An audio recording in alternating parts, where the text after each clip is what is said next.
What's going on, everybody? It is your man Cleveland Terry, and today Rekordbox 6 came out. Let's talk about it.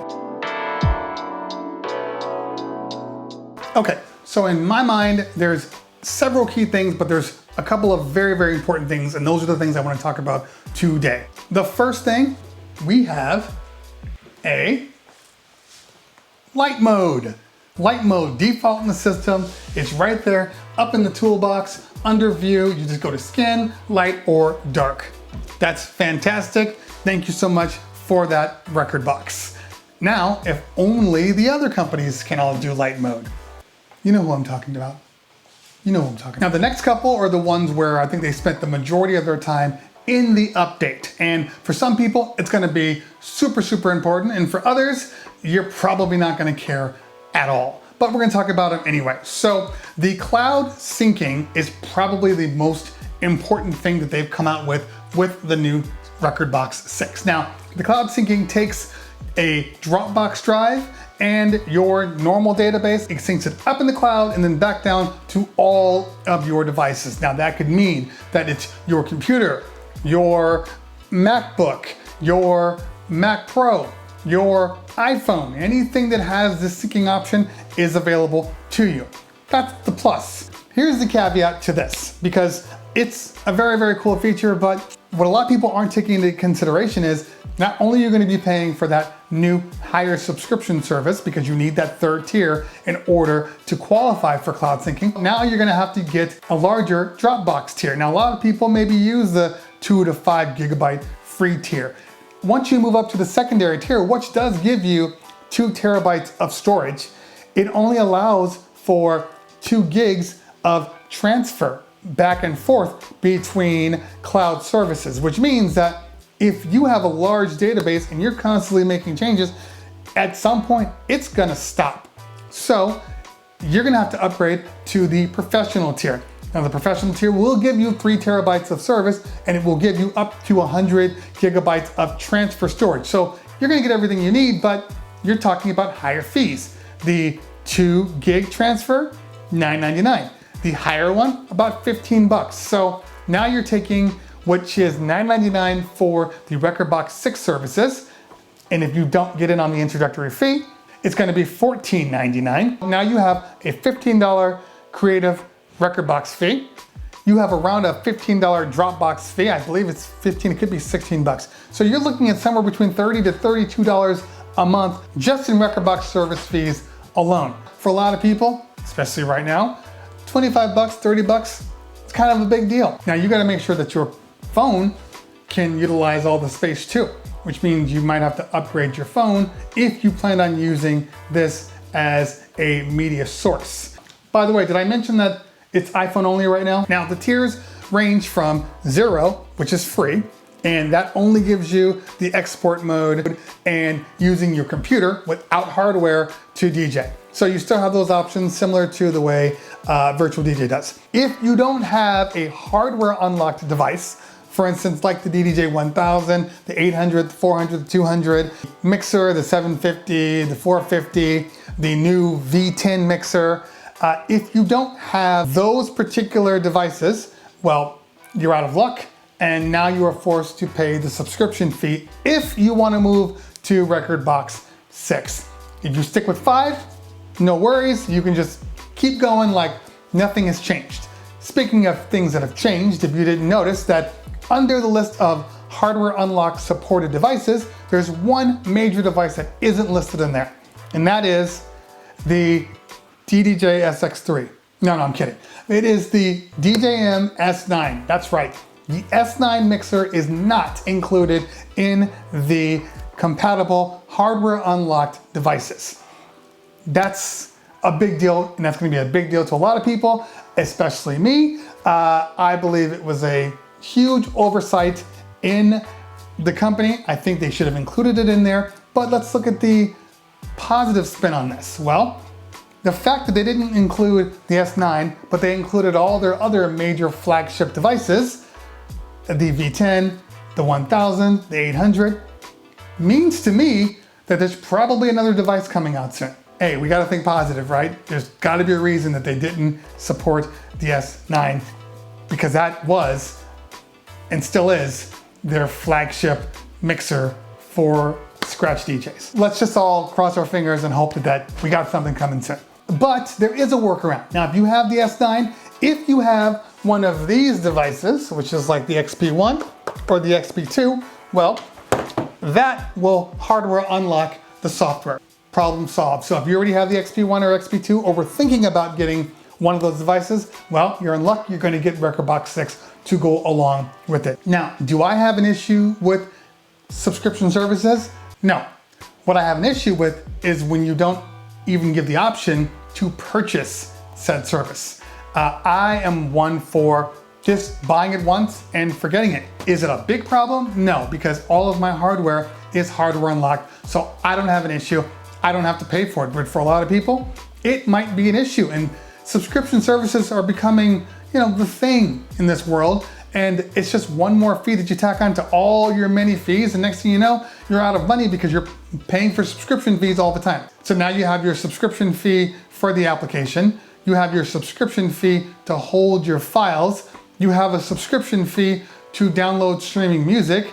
You have your subscription fee to make payments on the device that you paid for. I mean, it's a non-stop cycle. Some people, just to have an entrance and not have to pay everything all up front, well, it's great because it's a cheaper upfront cost, but it's not cheaper in the long run.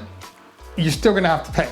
But subscription services are kind of the future because a lot of these companies need a way to keep making money. I mean, if you make a subscription model that says it's hardware supported on this one device and you always stay with that one device, or you keep buying devices that have it, well, they're never gonna make any money, which is why people like Serato have to come out with all these plugins to sell you because they need to find a way to make additional money. This is a way to make additional money for Rekordbox. But you'll never hear me ever say that I love subscription services because I don't. So let's take a look at some of the changes that are now in Rekordbox 6 versus 5. Let's go. Now, right off the bat, you can see here, there's not a lot of changes visually besides the daylight mode, but if you look up at the top, you do see we've traded the wording, which if you look here, we've traded the wording that used to be here for icons. So that's a welcome addition. Also, there is now a My Page option, similar to the way Serato used to do it. I'll show you when you go into Serato, if you click on My Serato, you get this page, which kind of breaks down everything that you can get and everything that you own, all available right here. They've done the same thing with Rekordbox. You have your information, all the updates, you have your plan, what you're subscribed to, your library sync if you have something, which obviously you must be on the creative plan, and then your Kuvo, which I don't even use. That's pretty much all that's changed except for the search mobile setting here. Now, this is how you sync up your music, how you sync up your playlist. So within the Rekordbox app on iPhone, this is how you sync up your playlist. So here you have all of your music that is currently stored on your computer. All of the music on your device is sitting right here. Even if you don't have the Creative Cloud, you still have access to this. Once you pop over to playlist, you have all of the playlists that are currently in your Rekordbox. So if I click on here, I can create a new playlist. We're gonna call this Cleveland, spell it right, Cleveland list. It's just so we know it's right. I'm gonna hit OK, and there is my Cleveland list right here. Now I can add music by searching. You can also click on this little icon over here to the right, and now you can select music from here, but first you can see I already have a playlist called Kids uploaded. I'm gonna change that to my new one, which is Cleveland list. Done. Now I can select any music that I want and then send it on over. You see my Cleveland list changed to 5. Now it's not storing it on my phone, so let's keep that in mind. Now, if I go over to my playlist and then I connect to Rekordbox and then I drop down to search mobile and I pair this to Rekordbox, a little option is gonna pop up because it knows I'm connected. Now, you have to be connected to Wi-Fi. You can't do this without being connected to a Wi-Fi spot. So just keep that in mind. If you go somewhere and there's no Wi-Fi, well, you might be out of luck, or maybe you have to create some sort of ad hoc Wi-Fi with your hotspot or something like that. Okay, so now you can see it has my iPhone listed right here.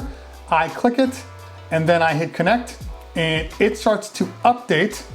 As you can see right here, Cleveland's list is already there. And it says successfully connected. So I go to my Cleveland list and look, all my music is there. Well, that's a cool feature. I can't lie, that's a really cool feature.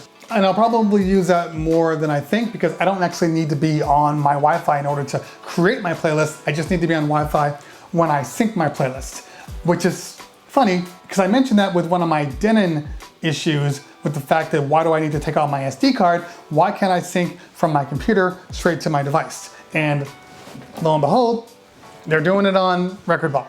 If you came from Serato, one of the things that probably irritated you was the fact that Rekordbox couldn't play mixed media formats, which means it couldn't play music and video in the same folder. They had to be in their own specific folder, a folder for video and a folder for music. That has all changed with Rekordbox 6. It is now allowed to play mixed media in the same folder. That's great. But another one of the little features, since they did come out with the daylight mode and they did do the mixed media crates, is they still aren't doing nested folders. So that was a little strange to me. So why do I care about nested folders? Well, let's take a look real quick. So if you were coming from Serato and you're used to having a hierarchy. So if I click on this check 1, 2 folder right here, it's going to give me all of my subfolders in here, and I can have secondary subfolders, third subfolders. I can go as deep as I want. Here's the thing. In this folder, if I just click on this folder, I still have access to all the songs that are in all of those subfolders. So in Rekordbox, I have the same check 1, 2 folder because I've synced it over. As you can see here, when I click on check 1, 2, nothing shows up in this folder. There's no information in this folder.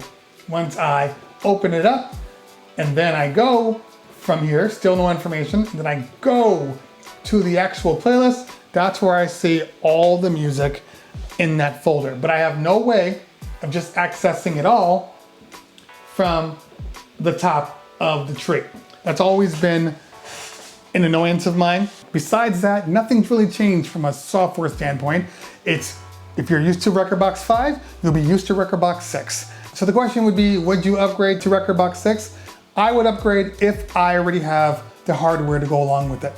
I don't feel like there is a need to upgrade to a monthly subscription unless you're doing video, unless cloud syncing is important. If it's not important to you and you're not doing video, then you might as well stick with the core services where hopefully your hardware gives that to you at no cost. But if you're coming from a product that doesn't offer a hardware unlock, there's probably no reason to upgrade at this current time. Things might change a lot in the next coming months and you can just roll with it. But right now, if you're good with your system, there's no reason to upgrade to Rekordbox 6, unless you want daylight mode.